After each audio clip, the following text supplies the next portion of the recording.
चलो आज बात करते हैं हम आज कार्डियोवास्कुलर सिस्टम की। जो हमारा कार्डियक वास्कुलर सिस्टम होता है, हमारी बॉडी के बहुत ज़्यादा सिस्टम्स होते हैं, इसमें एक और एक चीज़ होती है जिसे हम कहते हैं कार्डियोवास्कुलर सिस्टम।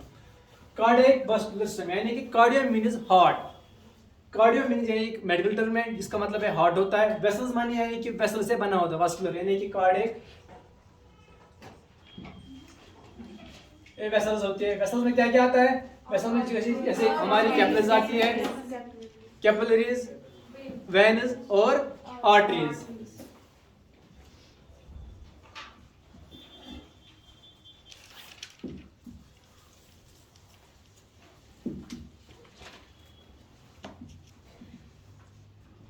जब यानी कि कैपिलरीज और आर्टरीज वेन्स मिलके बनाती है एक वेसल, यानी कि कार्डियोवास्कुलर का सिस्टम ही होता है। यानी कि हमारा जो हार्ट होता है इसमें जो पंपिंग ऑफ एक्शन होती है टुवर्ड्स द ब्लड, यानी ब्लड को ये बाहर पे यानी कि टुवर्ड्स बॉडी तरफ फेंकता है, जिसकी वजह से हमारी जो कार्डियक सर्कुलेशन होती है। अब बात होती है जब कार्डियक की बात, जब हमारा हार्ट आता है, हार्ट का मतलब है सोन दिल। हाँ,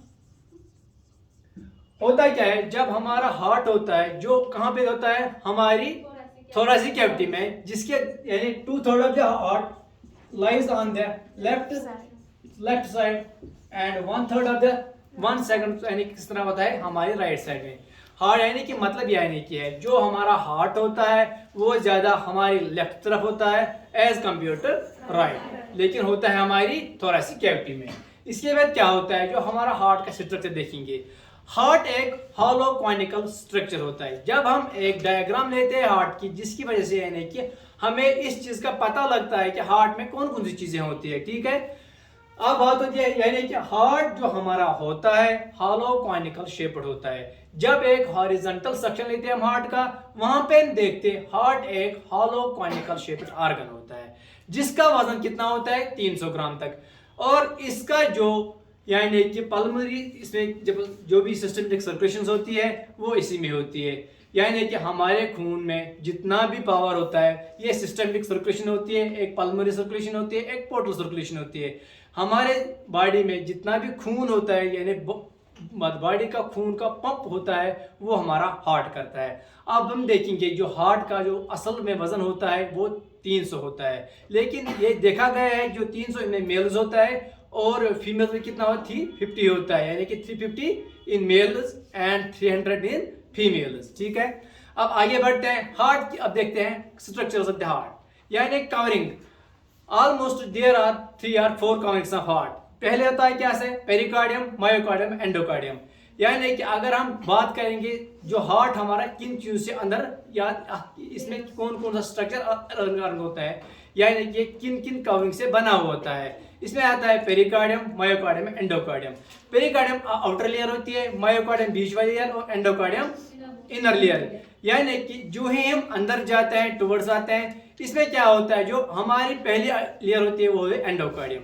अगर हम स्ट्रक्चर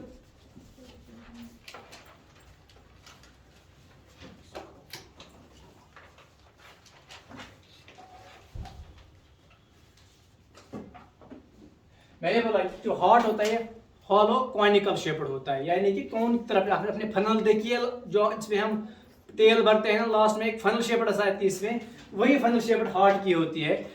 इसमें कहते हैं जो हमारा हार्ट हो इसकी 4 कवरिंग हुई है, 3 कवरिंग होती है, यानी कि एंडोकार्डियम, मायोकार्डियम एंड एपिकार्डियम। यानी कि वो लेयर जो आउटर लेयर्स को कहते हैं हम एंडोकार्डियम, बीच वाली कहते हैं मायोकार्डियम एंड लास्ट कहते हैं एपिकार्डियम। यानी कि 3 लेयर्स होती है हमारे हार्ट की जो हमारे हार्ट को कवर करते हैं। इसके बाद देते हैं हमारे पास चैम्बर्स कितने होते हैं हार्ट के? There are 4 chambers of the heart. Right atrium, right ventricle, left atrium, left ventricle.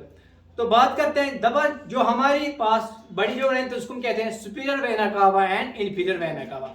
Superior vena cava का क्या काम क्या होता है? जो upper part of the body वो वहां से खून लेके आती है, और जो इंफीरियर वेना कावा का काम जो वहां से नीचे लेके आए lower part of the body से वो खून लेके आती है। तो कहां पे छोड़ते हैं? डायरेक्ट हमारे राइट एट्रियम में। राइट एट्रियम में हमारे पास वैल्व्स होते हैं जिसको हम कहते हैं ट्राइकास्पिड वैल्व, जिसमें ये राइट एट्रियम और इसको हम राइट एट्रियम के नाम देते हैं।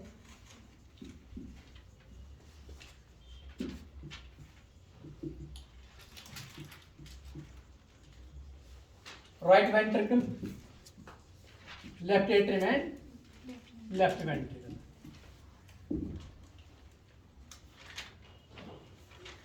जो सुपीरियर वेना कावा होती है वो upper part of the body से खून लेके आती है, और जो इंफीरियर वेना कावा है वो lower part of the body से खून लेके आती है। इसके बाद ये डायरेक्ट कहां पे छोड़ती है? राइट एट्रियम में, यहां से आके लेके आती है,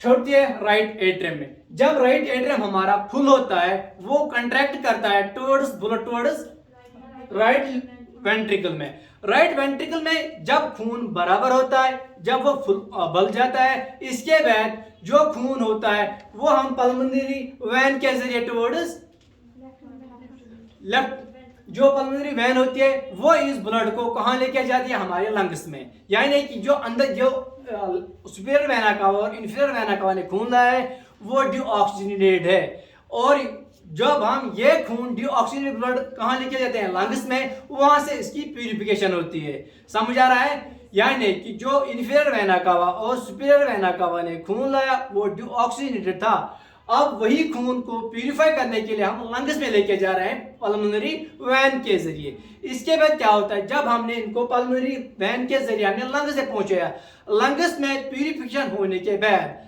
कहते हैं जो 70 ml ऑफ ब्लड एक टाइम साफ होता है, यानी कि प्यूरिफिकेशन अब 70 ml ऑफ ब्लड होती है। जब उसकी प्यूरिफिकेशन हमारे लंग्स में होती है तो लंग्स वहां से कंट्रैक्ट करते हैं और वो खून टुवर्ड्स कहां पे आता है? लेफ्ट एट्रियम में। अब लेफ्ट एट्रियम क्या कहलाता है? Oxygenated blood. राइट एट्रियम में हमने खून लाया, या लेफ्ट राइट वेंट्रिकल में जो खून था वो डीऑक्सीजनेटेड था। यही खून गया हमारे लंग्स में डीऑक्सीजनेशन के लिए। आफ्टर द ऑक्सीजनेशन को जब सही हो गए, प्यूरिफिकेशन हो गई उनको, वो खून कहां पे लाएगा? राइट लेफ्ट एट्रियम में। जब हमारा लेफ्ट एट्रियम भर जाएगा तो यही खून हमारा आ जाएगा लेफ्ट वेंट्रिकल में। जब लेफ्ट वेंट्रिकल भर जाएगा तो वही खून हमारी सबसे बड़ी आर्टरी में आता है, उसको हम कहते हैं एओर्टा, और वही एओर्टा हमारी सिस्टमिक सर्कुलेशन में अब जब जहां पे भी खून की जरूरत है वो आपको वहां खून से एओर्टा से आएगा। ठीक है, बात करते हैं यहाँ पे राइट एट्रियम। यहाँ पे बीच में राइट एट्रियम और राइट वेंट्रिकल के दरमियान एक वैल्यू होता है जिसको हम कहते हैं ट्राइकस्पिड वैल्यू।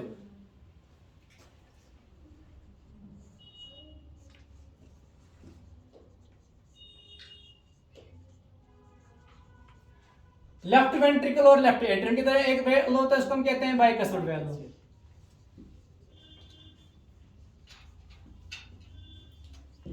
जो ट्राइकस्पिड का वैल्यू का काम होता है, यानी कि जब हमारा राइट एट्रियम फुल भर जाता है, अगर वहां पे ये वैल्यू नहीं होता तो जो ये ऊपर आ रहा, जब पहला खून आता है राइट एट्रियम में, ये डायरेक्ट राइट वेंट्रिकल में चला जाता है। लेकिन मानने का मतलब यही है कि जो ये वैल्यू है ये गाइड होते हैं फॉर सम पर्पस, यानी कि ये जो खून होता है खून में बंद रखते हैं। जो ही हमारा राइट एट्रियम भर जाता है ये खून कहां पे डालता है? राइट वेंट्रिकल में। इसके बाद यही वाला खून यानी कि ऑक्सीजनेटेड ब्लड टुवर्ड्स जाता है हमारी लंग्स में, जहां से इसकी प्यूरिफिकेशन होती है।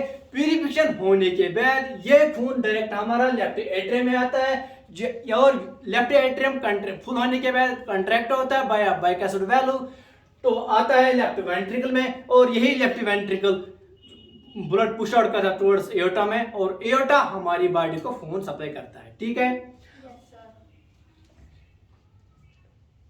चैम्बर्स ऑफ द हार्ट हमने पढ़ा है कि right atrium, right ventricle, left atrium, left ventricle, और इसमें जो वैल्यूज होते हैं right bicuspid and tricuspid value. ठीक है, इसके बाद क्या होता है? जो हमारे ये जब से हम या हमारा हार्ट डिवाइड होता है, इसको हम कहते हैं एट्रियोसेप्टल वैल्यू, यानी कि जहां से एट्रियम और यहां पे दरमियान ये वाला पोर्शन कहते हैं, इसको कहते हैं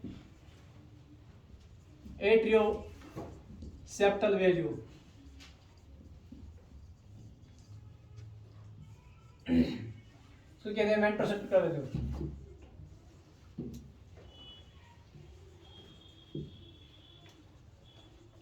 सेप्टम का अगर हम मीनिंग देखेंगे ये डिवाइड करता है एक चीज से दूसरी चीज में, यानी जैसे कि हमारे नोज में एक सेप्टम होता है, यानी ये हमारे नोस्ट्रल्स को भी डिवाइड करता है। सेम यहाँ पे भी जो ये वाला वैल्यूज होते हैं ये यानी एट्रियम को डिवाइड करता है वेंट्रिकल, यानी यहाँ से एट्रियम है, और यहाँ से वेंट्रिकल 2 है।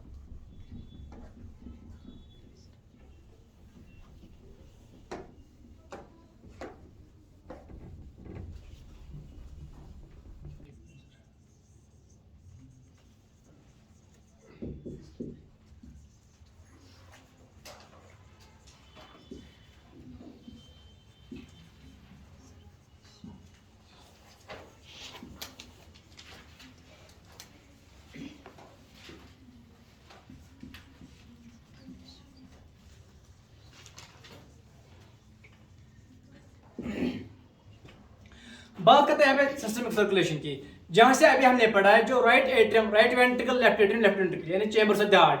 लेकिन जब हमने सिस्टमिक सर्कुलेशन की बात की, यानी कि जो खून लंग से प्यूरिफिकेशन के लिए आया है, यहाँ से जब वापस आ गया तो वहां पे हम सिस्टमिक सर्कुलेशन, यानी कि जब खून एओर्टा में चला जाता है, यानी कि ऑक्सीजनेटेड ब्लड जब हमारे एओर्टा में चला जाता है, इसके बाद हमें सिस्टमिक सर्कुलेशन कहते हैं। यानी कि जो खून हमें ऑक्सीजनेटेड ब्लड लंग से प्यूरिफाई करके आए हैं, अब वो खून हमारी सिस्टमिक सर्कुलेशन में चला जाता है, इसको हम कहते हैं सिस्टमिक सर्कुलेशन, यानी कि ऑक्सीजन ब्लड हमारे बॉडी को मिलता है। इसके बाद हमने पल्मोनरी सर्कुलेशन, जो ही हमारा डीऑक्सीजनेटेड ब्लड यानी कि जो राइट एट्रियम, राइट वेंट्रिकल से आया था, इसके बाद जो हमने खून टुवर्ड्स पल्मोनरी यानी कि लंग्स में भेजा है, इसको हम कहते हैं पल्मोनरी सर्कुलेशन।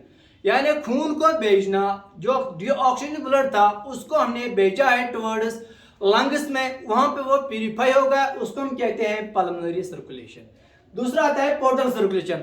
हमारा जो आर्गन होता है, सबसे बड़े आर्गन कौन सा होता है? हमारा लीवर होता है, इसको हम कहते हैं रिजेनरेटेड आर्गन। रिजेनरेटेड आर्गन इसको इसलिए बोलते हैं, हमारा जो लीवर है अगर इसमें कोई भी पार्ट खराब होता है, इसके बाद जितना पार्ट वहां पे बचता है, अच्छा बचता है, उसको वो आर्गन जो रिजेनरेट करता है, जो अपने आर्गन को रिजेनरेट करता है। अगर हमारा लीवर थोड़ा खराबी हो गया, इसके बाद जो हिस्सा इसमें बच गया वो रिजेनरेट कर सकता है बाकी लीवर को, लेकिन थोड़ा टाइम लगेगा इसमें, इसीलिए इसको रिजेनरेट आर्गन भी बोलते हैं। अब क्या होता है, जो पोर्टल सर्कुलेशन होती है, इसमें क्या होता है, जो हमने खून दिया है वहां पे वो न्यूट्रेंट रिच होता है, जिसमें न्यूट्रेंट्स बहुत ज्यादा होते हैं। उसी की वजह से हमें जो पोर्टल सर्कुलेशन यानी कि पोर्टल मींस लीवर कहने के लिए, जो लीवर में सर्कुलेशन होते हैं, जहां से हमें रिच ब्लड वेसल्स मिलते हैं, यानी कि वहां से रिच ब्लड मिलता है, वहां से जिसमें हमें न्यूट्रेंट वैल्यू यानी कि वो वैल्यू जहां पे बहुत ज्यादा ब्लड की सप्लाई और जो न्यूट्रेंट्स वहां पे होते हैं बहुत ज्यादा होते हैं, वो होते हैं पोर्टल सर्कुलेशन।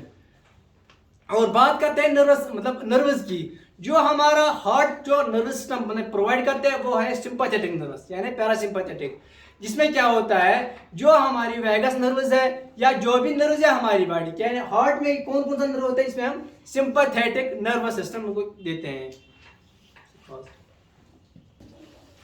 लास्ट में बोलते हैं जो हमारा हार्ट होता है, इसमें अगर जनरली देखा जाए इसमें चेंबर 4 होते हैं, right atrium, right ventricle, left atrium, left ventricle, और इसमें 2 वेल्स होते हैं, ट्राइकस वेल, बाइकस वेल, और इसमें 2 सेप्टल होते हैं, इसमें कहते हैं atrio arterial septal and atrio ventricular septal. और इसमें क्या होता है, यानी कि जो हमने पढ़ाई भी थी, हमने बोला था कि सिस्टमिक सर्कुलेशन होते हैं, पल्मोनरी सर्कुलेशन होते हैं, पोर्टल सर्कुलेशन है। ऑलमोस्ट जब हमारा जो बीपी होता है वो हम लास्ट में जाते हैं एओर्टा में, वेन एवर जब हमारा ब्लड फोर्सफुली पुश होता है, वो होता है हमारा पहला यानी कि सिस्टोल प्रेशर, और इसको हम लूप भी कहते हैं। दूसरी बात, व्हेन एवर जब हमारा ब्लड जाता रहता है, तो एक ऐसा वक्त है जब ब्लड की स्पीड थोड़ा सा कम होती है, और लास्ट में उनको एक आवाज आती है, उसको हम डूब कहते हैं, जिसको हम डायसिस्टोल भी कह सकते हैं।